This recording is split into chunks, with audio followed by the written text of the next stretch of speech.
You're listening to the Good Food CFO podcast, where we challenge the status quo of the food industry, celebrate good food founders who are building businesses on their own terms, introduce industry disruptors, and are redefining equitability. If you're ready to build your financial confidence and join the good food revolution to change the way the food industry does business, you are in the right place. I'm the Good Food CFO and your host, Sarah Delavan. Financial forecasting is an extremely valuable process for all founders to work through. The resulting financial forecast is an extremely valuable tool to have and to work with throughout the year. But many founders don't complete the process for fear of not getting it right, especially when it comes to projecting sales and promotional planning.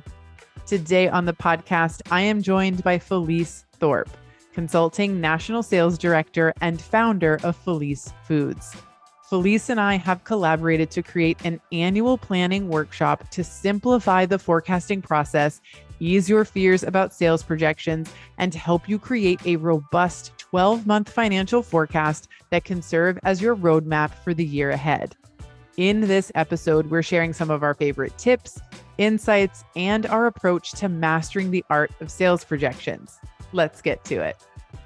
Hey, Felice, welcome to the podcast. Thanks. It's great to be here, Sarah. I am so excited that you're joining me here today. As many of our listeners know, the Good Food CFO is undergoing a bit of an evolution. And part of that is the launch of the Good Food CFO website and a brand new mission statement. I talked about it a few episodes ago. But what I'm super excited about today is both to have you here, to be talking about sales projections and promotional planning, but also to let everyone know that you and I have released a course on the website all about financial projections and getting prepared for the year ahead. Yeah, the timing is perfect. As a sales director, I'm so happy to be doing this right now because, as you said, we're going into the new year. But honestly, if the timing is terrible for you, just do this at some point during the year. That's all I ask. Yeah. But right now is a good time. Yeah, I agree. I mean, I think it's early December as this episode is coming out. So for sure, brands, there are many founders who are still in the heat of the holiday season. They're not done shipping their products out yet. They're not done with their holiday shows, but things will slow down and that time to look ahead will happen. But also, if you are catching this episode in the middle of summer and you don't have a financial forecast yet, that's also a good time to do it. And we talk about it in the course as well. You might do a revision of your forecast once or twice a year as well. So now is a great time, but really any time is a great time. And you should do a revision. What you're projecting right at this moment for the end of 2023 most likely will change, and that's okay. Yeah. As we like to do here on the podcast, let's lay a little bit of groundwork to make sure that we're all on the same page. So we're talking about financial forecasting, also referred to as financial projections. Those terms are completely interchangeable.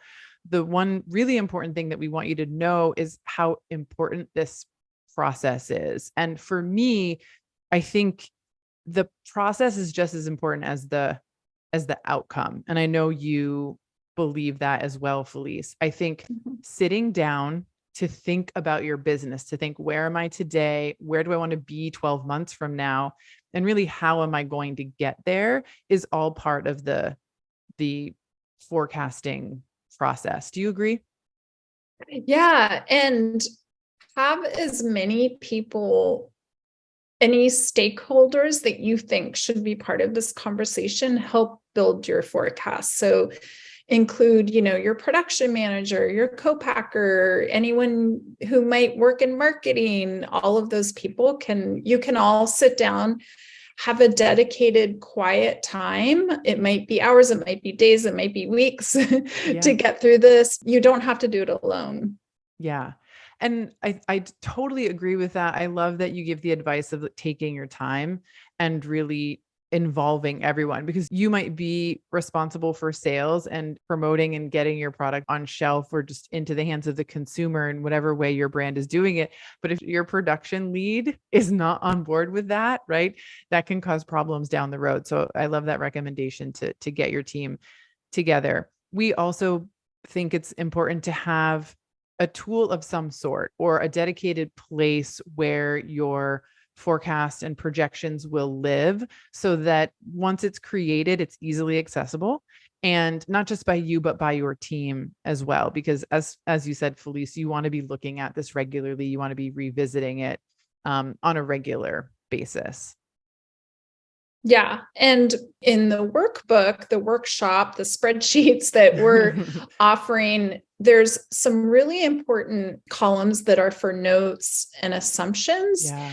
And that's where you're going to, as a team, when you sit down together, add all of those notes that your teammates have about, if your co-packer tells you this is the maximum amount we can make this month, you'll want to add that note, or an assumption about, a potential holiday increase from someone who's doing sales, you'll want to add that note. So all of those notes in the workbook are really important.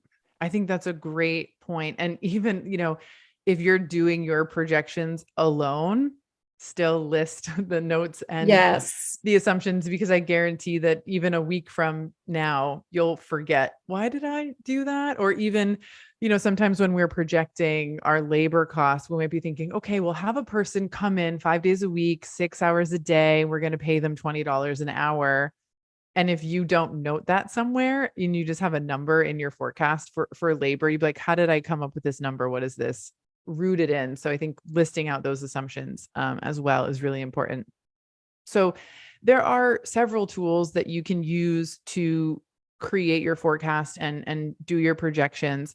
Felice and I have collaborated to create what we're calling a financial projection toolkit. I'm super excited about it because it includes a sales projection component. It includes a trade marketing plan and projections component.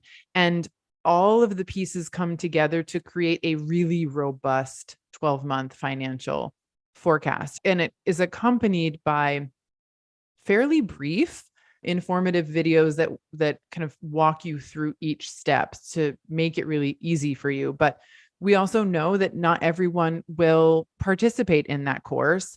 And we thought it would be fun to talk about it a little bit here, but also share some valuable information. So no matter how you're doing your forecasting or where you're doing it, you have some helpful tips from us to get the work done.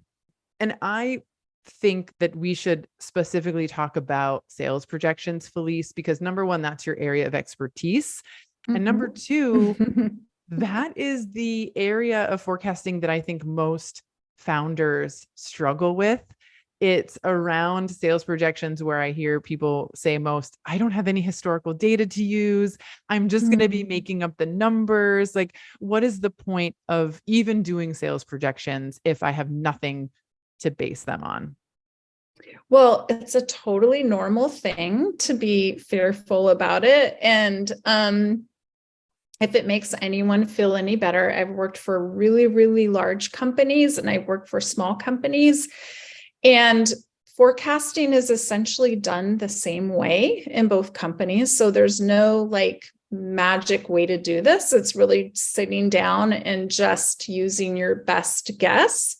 And it is a guess. So don't be mad at yourself or stress out too much about it, because the goal is to be somewhat accurate, not perfectly accurate, because there's no way you can be perfectly accurate. So let's just start from there, saying this is our best guess. Okay. So no shame in that. And essentially, sales projections are a sum of parts. And what the parts are, and this is all broken out in our toolkit really, really clearly. So I'm so impressed at how clean this is and how easy it is to read and understand. And the sum of the parts are demand, which is market potential. So what is the market potential for this product, and what is the opportunity in a specific channel or a specific retailer production. Can we actually make enough of this product during this time? So that's where you really need to, as you mentioned, loop everybody into these projection conversations, including your co-packer or production team.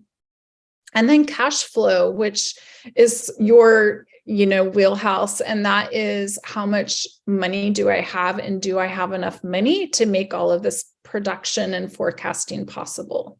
Yeah. And I think too, sometimes people think, well, I have to go big and I should, my projections should be impressive. And I think we both exist in the space of make it realistic, right? If Totally. Yes. anything, underestimate your Yes. sales and overestimate your Yes. expenses, right?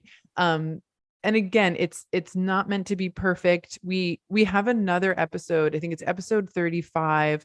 You can go back to listen to it if you need a refresher on sort of some of the basics of financial forecasting. And, Felice and I both utilize the bottom up strategy for forecasting. I talk about that a little bit in that episode as well.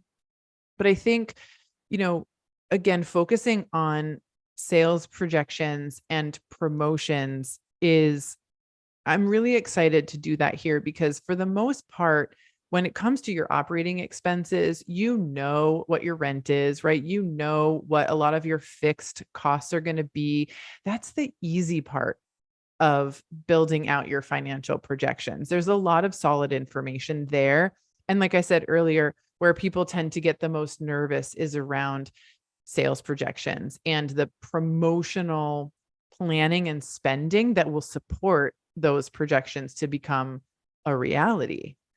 I want to go back to something that you said and you talk about in the workshop as well, which is something called opportunity forecasting versus historical forecasting. And I think learning about these two things is going to make a lot of our listeners feel a little bit better about the projection process. Can you explain them to us? Yeah. So, gosh, I mean, even like really robust CRMs like Salesforce understand there's a difference between an opportunity forecast and a historical forecast. So an opportunity forecast, it would be perfect for new business. And that could be, a new product. It could be a new retailer. It could be a new brand. So you're just launching this year. You've never even had any sales last year.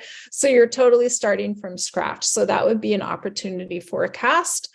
A historical forecast is using historical data to project or predict future sales. So it's based upon past performance and assumptions about the future. Now, opportunity forecasting is predicting what will become a sale based upon the percentage you are confident about the sale. So the forecast is usually, in my opportunity forecasting, will only include it if I have like an 80% confidence that the sale is going to happen. If it's less than that, I'll definitely make a note of it and put it to the side. I'll put it in, I have like a running sales pipeline document that I would add that to, because I feel like it's something that's, potentially coming up.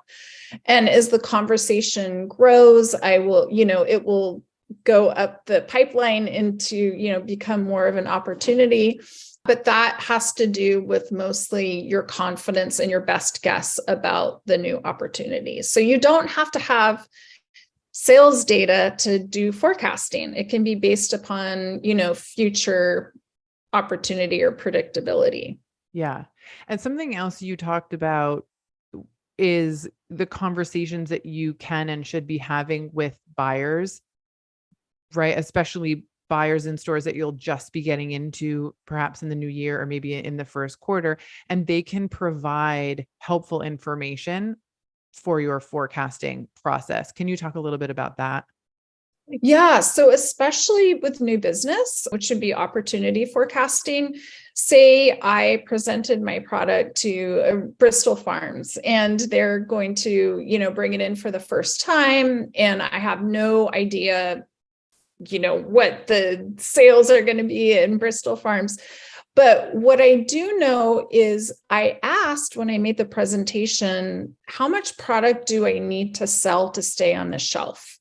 So they'll tell you, they'll be very transparent, and they'll tell you at the very beginning, you need to sell, I'll say 1 case a week. I'm making that up. You need to sell 1 case a week to stay on the shelf. So that's going to be my minimum velocity for that account. And that is essentially my forecast. Now, obviously, I want it to be greater than that, but because it's a new account, I don't have any previous historical data with them. I'm just going to take that minimum amount and I'm going to use that as a benchmark for my forecast. Yeah.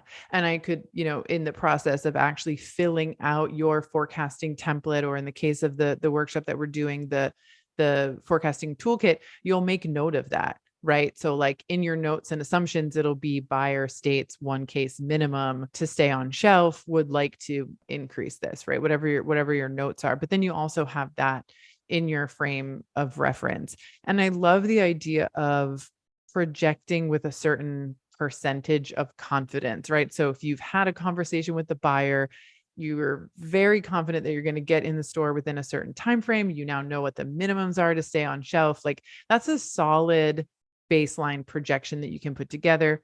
If you've got people, customers on your radar that you haven't talked to yet, you haven't secured that first meeting, they might not go into your forecast, but they're, as you said, like in your pipeline and you're keeping an eye on them. And then as you revise your forecast, you're updating it with new potential customers. As your percentage of confidence in a particular partner starts to rise, it makes its way onto the forecast and it gets updated on a regular basis. So I love that. And it's actually called high and low potential. So speaking of potential, that's how the term is in the sales world. Is it a high potential or low potential? And a high potential would be 80% or above. And like I said, that's what would be included. Yeah. So I have some specific questions about, when you have historical sales data, but you want to, let's say, increase velocity, right, in your current customers. I want to talk about that, but I'm going to put that on the side for just 1 second, because I want to touch on one other thing that I've heard you talk about a lot, which is the 80-20 rule. Can you explain what that is and why it's so important? Yeah, so I use the 80-20 rule in several different ways. The rule of thumb is that 20% of your customers are responsible for 80% of your sales. So when you dedicate marketing resources towards that 20% of loyal repeat customers, and you realize that your bulk of your sales is actually coming from a relatively small amount of people, it actually makes your job a lot easier, because you can focus in on those loyal repeat customers and work on increasing velocity, especially if you have a product that has a fairly high usage rate, like a yogurt, for example. You could eat 2 or 3 yogurts a week, right? So you want to increase that velocity in those loyal customers. You may not have the same kind of experience if you're selling like a specialty chocolate, because that's going to be maybe not, the frequency of consumption is going to be lower. But really, it's important to dedicate most of your time to those loyal customers that are buying most of your product. The other part of how I use my 80-20 rule, and this part I just kind of made it myself, but it actually has to do with promotion, Sarah, which is a big part of our workshop. And the promotional calendar or promotional trade spending workbook that we're putting together, follow that 80% of the time, but leave 20% open for magical opportunities that happen, that just kind of fall in your lap. Like maybe it's a great ad, or maybe it's a festival that you couldn't get a table at, but at the last minute, a table opened up. You know what I mean? Like those little things that happen. And so you always know, like, I'm going to kind of in the back of your mind dedicate 20% of my marketing budget for those opportunities. I love that. I don't think about the 80-20 rule that much, but I'm going to after this podcast. Where do I think about that? So I love that you brought up promotions when I asked that question, because something that you also talk about inside the workshop is that sales projections and your promotional planning, they're sort of happening at the same time, right? You're thinking about, okay, what are my sales projections going to be for, we use the example of Jimbo's, which is like a SoCal retailer. And so, Jimbo's is a really loyal customer of ours, and they have X number of locations. And what do we think our sales are going to be, not just for the year, but really month by month? And as you map that out, I think you do a great job of thinking about, and you talk through this in the workshop. Well, we're going to run an ad, and, we're going to run it during these months, and we're going to, we anticipate that there will be a bump in sales of, X number of units, like during that time frame. Thinking about them together, I think, is really great. And I think the way you explain it in the course is really helpful. When you are doing the sales projections, Mm-hmm. and you're thinking about promotions, can you share any sort of like general guidance for folks who are listening for sort of the process? And I'll kind of hint at something I want you to talk about, which is the purpose of the promotion. Because I think that that's really big. And I think a lot of people don't think about that all the time. Yeah. So the purpose is, when you increase your marketing spend, which is what promotions are, does your total revenue increase? That's kind of, you really have to look at that every single time, right? And that's so important, like the past, present, future lens. Like the past, if you have historical data; the present, can we afford this? The future is the assessing the time frame of sales and seeing if you had a bump in sales and if it was worth the amount of money that you spent on that marketing bump, right? So it's so well put together in the workbook, because when you have the forecasting template and the promotional template side by side or on top of each other, they map together. So they talk to each other. So when you're working in one of them, it talks to the other one. And then, at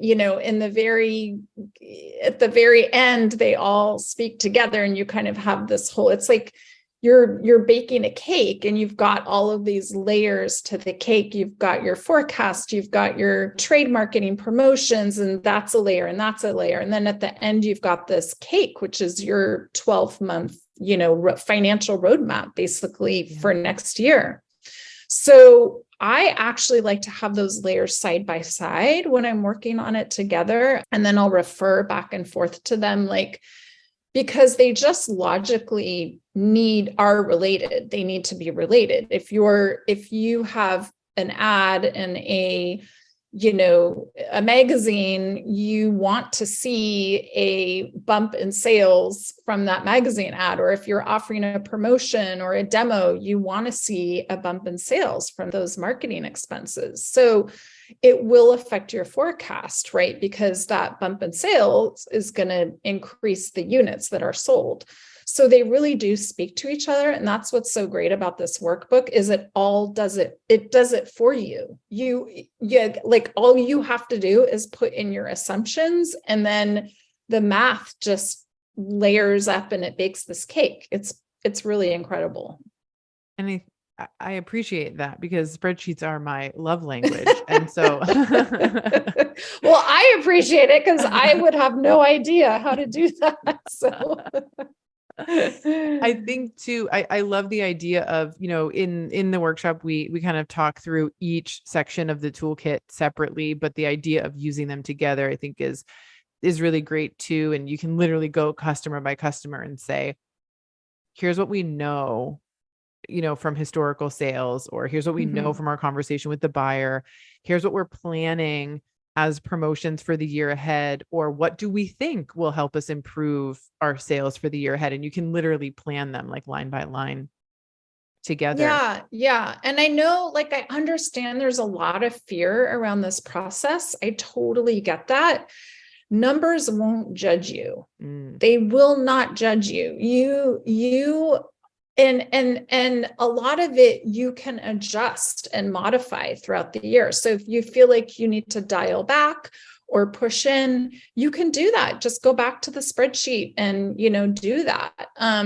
But what we're trying to do is really take the fear out of this process and have it be like the resources that you have after the workshop, the way you have your community that's accessible to, answer questions or support or, get one-on-one help. That is just all that is it's like, let's make this less fearful for people. That's what you're doing. And I think that's so important when it comes to data and numbers and math, because a lot of it is daunting. And a lot of people, entrepreneurs, don't come from that world. They've got this incredible product that they've created, and that's the world that they come from. And so not everyone can be an expert at everything. That's impossible, So let's make it as easy as possible for people that aren't math experts or financial experts. You've really done a beautiful job of that. Thank you. We want to build financial confidence, and I think that comes with making things as easy as possible and, trying to lay things out in a way that feels approachable, right? So that you become more and more confident just as you take steps forward. And I think starting with financial projections and financial forecasting, right, at the start or just before the start of the new year can be super empowering for a founder to have that plan and to have really been thoughtful about what their year ahead is going to look like. I think the other really cool thing that we included is the list of trade marketing promotions that are possible for a food business to have. So whether you are a CPG brand or another type of food business owner, or, another type of food business, we've laid out for you buy one, get one promotions. We've laid out for you, buy two, get one free promotions. We've done free fills and slotting fees and coupons and, scan backs. And we've really thought through what are all the ways that you can offer a promotion? What are all the ways you can be billed for that promotion, and built that into the promotional planner or promotional calendar, as Felice likes to call it, to do the math for you, which I think is really great. But beyond that part, you go into a lot of great detail, I think, to help people understand what are these promotions, how are they utilized, and what's the pro and what's the con for each of them. Yeah. And they each have such a different purpose, and it's confusing. I had a client tell me once, I feel like I'm sitting in front of a chess game and I've never played chess before. So I always try to keep that in mind when I'm explaining what's the appropriate promotion for this circumstance, because they're all very different. And we've included definitions, but I think that more importantly, what we've included is how those come back in accounting. Mm-hmm. So like, how are you invoiced? Is it the wholesale price? Is it the distributor price? Does it come back as a bill back? Is it a flat fee? Like those are what we've broken down in the definitions, with all of those promotional trade marketing differences. To me, like, I think people are going to find that super, super helpful, is because that's always been such a question that I get a lot, is like, well, when this comes back as a bill back, how, what does that look like? Or what should I look for? Or what's the acronym? Or, how does it come back as a percentage? Does it come back as a dollar amount? Like all of those things. So I just have been doing this long enough where I know how it comes back. And every distributor is slightly different. Every retailer is slightly different, but we've really given you this cheat sheet that is, I think it's going to be invaluable. I mean, people are going to print this out and keep it at their desk and refer to it constantly. I've never seen it described in this simple way and really in a beneficial way. Yeah.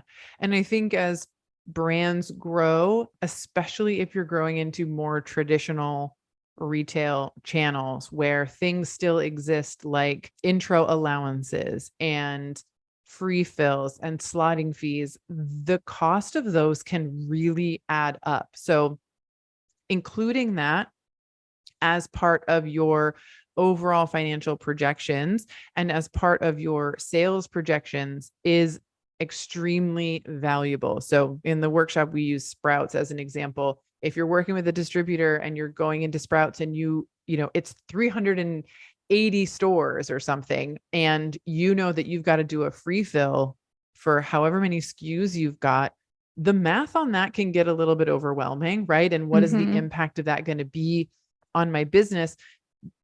Sitting down to think through it and get it down on, we'll say paper, but Google Sheet is going to allow you to see, is this a $5,000 investment in free fills that I'm making, or is this a $15,000 investment in free fills that I'm making? And, that's money that you have to pay. So being very aware of that before the day comes where you need to pay that bill is extremely valuable for you. And the goals that we have in the course, we talk about them a little bit, is like understanding your cash flow needs, understanding if investment is going to be needed to meet your goals, understanding and being able to literally see, do I have the capacity as a business to make these projections a reality? And I think it all just comes back to financial confidence, and being able to sort of glimpse into the future, I think plays a big role in becoming more confident.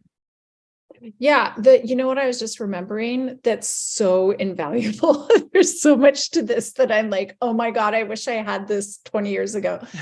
No, like if you are an emerging brand and you're just getting your hands on this toolkit now, like your life has just become 100 times easier. I'm telling you, because it's super affordable and it's really like a one-stop shop. But one thing I just remembered was how we have broken out different products into profitability opportunities, right? So like you have maybe a different product you're selling into different sales channels, direct to consumer, e-commerce, distributor, farmers market. And we have this incredible system of when you put your channel into the forecasting, it will map through the suggested retail price, the cost of goods, and then it will help you understand the profitability on that opportunity. Yeah. So what we're doing is we are building you an account list that have the best margins. Yeah. And that's huge, when in growing a financially sustainable business and hopefully a profitable business, right? If not today, then in the near future, seeing your margins per channel laid out for you like that allows you to go, oh, I'm going to grow this channel. Right. And then you go, okay, if I grow this channel, what marketing and promotions do I need to do? So now you understand your product margins for that channel, but you also understand your overall margins once you build in the promotions that might be necessary for the growth you want to see. It's all designed for you to glean all the financial information that you need to make informed, confident decisions for your business. I'm really glad that you pointed that out, because, we've had financial forecasting tools before that we've offered to our group coaching program members and that we've used for our clients that they involve sales projections, but never that promotions piece. And I think that that's such a big part of it. So I'm so happy that it's now incorporated with your help to make the financial picture even more robust than it ever was before. It's kind of eye-opening because it might make you realize, wow, I need to reduce my resources on some of these channels or increase my resources, right? So it's kind of gives you this like high level picture, but also detailed picture of, where you need to lean in or pull back. Yeah.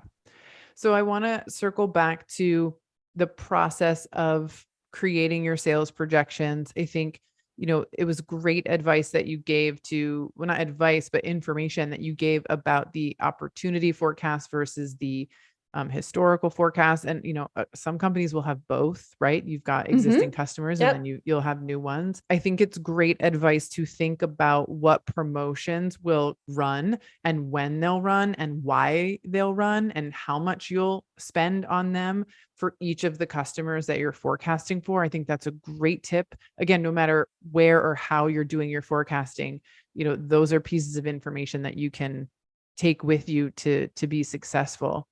I think the other thing that's important is, again, to get it all down and to keep it in a place where you can revisit it so that you can update it monthly. What we do with all of our clients, and that I encourage everyone to do, I know Felice, you do this in terms of the sales numbers, but also the full forecast, is look at it at the end of every month. When your bookkeeper or whoever's keeping your books for you finishes the month, it's usually by the 14th, 15th of the following month, look at your actual numbers and record them next to your forecasted numbers. And what it's going to allow you to see is, how far off was I in my projections? Did we meet the sales goals that we thought we were going to? Did we spend what we had projected for labor and for our other operating costs? And you're not going to be perfect, right? We started out this episode by saying that, like, projections are never going to be perfect. If you are making projections that are 100% accurate, close your business, quit your job. I'm sure you can make far more money predicting the future, So you get to see your results, and we've got an actuals column in the financial forecasting toolkit. So you can see, here's what we had projected. Here's what our actual outcomes were. And you can tweak your forecast every month if you want to, until you fine tune and become as close as possible, right, to reality. That is a possibility. The other thing that's really important, and I'm going to call back to Diaspora, if anybody follows them on Instagram, a couple months ago, I think now, they had posted about how they had fallen short of their sales goals. And they knew, because they had a financial forecast, and I've not had a conversation with them, but this is just sort of what I'm surmising from their communications on Instagram and just sort of general business practices, is that when you have a forecast and you're projecting that your sales are going to be X number of dollars, to a certain degree, you're relying on that income to come in to operate your business, right? And to achieve the we'll say short and long-term goals of your company. And when you don't hit your revenue goals and you see that, you can immediately see the impact that not bringing in that revenue will have on your business. And so then you can do what they did, which was go to Instagram and say, hey guys, we don't usually run sales, but we are off target for our revenue for this month or this quarter. And so we're running a sale and we'd love your support. Now they have an amazing following, but without a forecast and without checking in on that forecast, that information wouldn't have been realized until after the fact. And it could have made things financially difficult for them. So it's just a benefit of having the forecast and a benefit of looking at the forecast regularly. Yeah, that's such a great example. I mean, planning is so hard. One of my favorite planning quotes is actually by Mike Tyson, and everyone has a plan until they get punched in the face. And that sort of reminds me of the scenario you were just talking about with that brand. Is we all make our best guesses and best plans, but it doesn't always go as planned. So we have to, just adjust and adapt and move on. Yeah. Yeah. And sort of having a plan B, or just being aware of, well, this was the plan and now we can't, it's not working out anymore. I think it helps you move forward. Is there anything else that we should talk about for folks who are going to be doing their sales forecasting and promotional planning? Is there anything we haven't covered yet? I mean, I just want to talk a little bit about may not be this work kit, toolkit may not be a one-stop shop for everyone. And there are other resources out there that you may already be using or you might want to look into. I think do your due diligence. I think that's just smart business. Mm-hmm. And some of those that can help with budgeting and forecasting are, of course, Salesforce. That's kind of the gorilla in the room, mm-hmm. which is probably overkill for a lot of companies, but it's a well-known one. And then HubSpot, you can also do budgeting and forecasting on that. Zoho is a CRM that's very user-friendly, pretty affordable as well. And then, of course, this toolkit. So just to, let everyone know there are other resources, and I think it's always kind of good to look into everything. Honestly, I've worked with quite a few forecasting tools, budgeting tools, trade promotion tools, and this one that is being offered is pretty incredible. I mean, for the value is outstanding. So I feel confident saying that. I do too. Thank you, Felice. I agree. I think, it's important to talk about this, because we want people to know that it's available. We don't want founders to go into the new year without a forecast, without a plan that they can check in with. And, there are a lot of tools out there. And the reason that I create tools to begin with is because I can't find something out in the world that's reasonably priced and does what I think that it should do. And that was very much the case with forecasting. And, as I said, we started out with sort of a one-page tool where we projected revenue and projected our expenses and, really still got a great understanding of the business. But then it evolved because we realized that sales forecasting, there was nothing really detailed and robust out there that didn't cost a lot of money for founders to use and for me to use on their behalf. So that's when the sales projection tab, if you will, moved into the toolkit.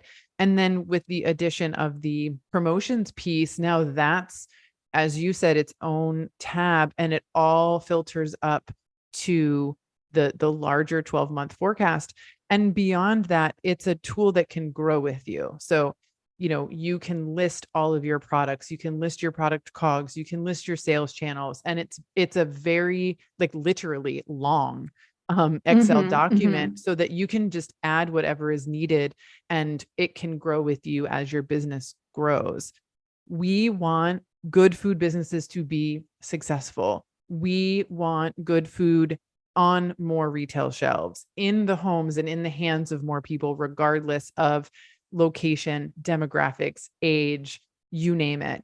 And, I'll say it again, financial confidence is key. This is what we want for you. And we want it to be affordable and approachable. And I think, you can potentially hear it in my voice. I'm really honored to be creating this workshop and course with you. And I'm excited for people to get in there and get their hands on it and to head into the new year with a lot of confidence. So thank you for being with me as we embark on this course and working on it together. Yeah. And after the fact, please tune in to this amazing community that you've created where you have, cohorts and fireside chats and one-on-ones to help people even, more with these kind of resources. So kudos to you and your team. And yeah, thanks for everything you do, Sarah. Thank you, Felice. Thank you for everything that you do as well. And hopefully we'll have you inside the community in the new year to help support folks as well and for new fireside chats. So for those who may want to connect with you or follow along on social media or something like that, where can people find you? Where can they learn more about Felice Foods and what you're up to? Oh, thanks. I love to hear from people, even if it's just hey, I want to pick your brain about this question or, have this idea or what do you think? So as you know me, I'm a crazy extrovert. We literally call you the Kevin Bacon of the food industry because it's like the 7 I degrees like of Felice. I thrive on talking to people all day long. So I love to hear from people. And my email is hello@Felice Foods. And my Instagram is @Thorpe Felice. And my website is felicefoods.com. So those are all the ways to get in touch with me. I think you're pretty active on LinkedIn too. Do you connect? Oh I mean, yeah, I'm active yeah. on LinkedIn. I love connecting with people there.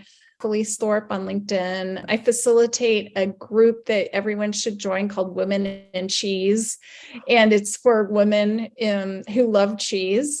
I love that. I love that, and I love cheese. Yeah. So join the group, please. It's all things cheese. It can be, plant-based cheese, dairy cheese, all of the above. So yeah, it's always fun to connect. Amazing. Well, thank you for your time today. And thank you for co-creating the course with me. I know that this episode has been helpful for folks who are going to do their sales forecasting and financial projections for the year ahead. So thank you. And we'll see you in the community soon. Absolutely. Thanks, Sarah. You heard that right. We've officially launched the courses section of the Good Food CFO website. In our mission to build financial confidence, we've released courses to help you perfect your pricing and negotiations, assess your financials, and confidently create a 12-month financial forecast that can serve as your roadmap for the year ahead. Visit thegoodfoodcfo.com for more details. As always, I am so thankful that you joined me here today. I'll be back with a brand new episode in 2 weeks.